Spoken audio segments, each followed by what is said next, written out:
আমি মুন্সিগঞ্জ মাহফিলে গেলাম, একটা ছেলে আমার সাথে সাক্ষাৎ করার জন্য আসছে। দেখি পাগড়ি পরা, টুপি মাথায়, লম্বা জামা, ফুটফুটে চেহারা। আমি ভাবছি নিশ্চিত কোনো কমই মাদ্রাসার ছেলে হবে। আমি বললাম, বাবা তুমি কোন মাদ্রাসায় পড়ো? বলে, না হুজুর আমি তো মাদ্রাসায় পড়ি, আমি স্কুলের একটা ছাত্র। এই কথা বলিয়া চোখের মধ্যে পানি। আমি বললাম, বাবা কেন তুমি কাঁদতে আসো? বলে, হুজুর আমি স্কুলে পড়ি, বাইজলামি করতাম, দুষ্টামি করতাম। একদল লোক আমাকে দাওয়াত দিয়া চরমনায় নিয়ে গেছে। চরমনায় ময়দানে যাওয়ার পরে আবার মাওলা আমাকে বুঝ দিয়ে দিছে।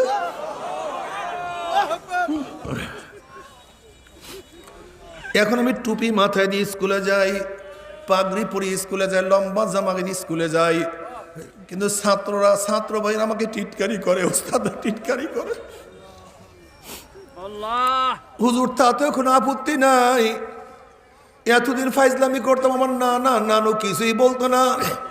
আমার বাবা মা ইটালিতে থাকে, আমি নানা বাড়ি থাকিয়া পড়াশোনা করি। কিন্তু টুপি, পাগড়ি, লম্বা জামা আমার নানু পছন্দ করে না। বাপ মার কাছে নালিশ দিয়েছে, তারা আমাকে ইটালি নেওয়ার জন্য ভিসা লাগানো শুরু করছে। আমি বললাম, বাবা তাহলে এত সকালে কেন এত সুন্নাত পালন করো? পরীক্ষা করার জন্য বলতে আছি। একটু বুড়া হইয়া বড় হইয়া তারপর তুমি সুন্নাত পালন করো।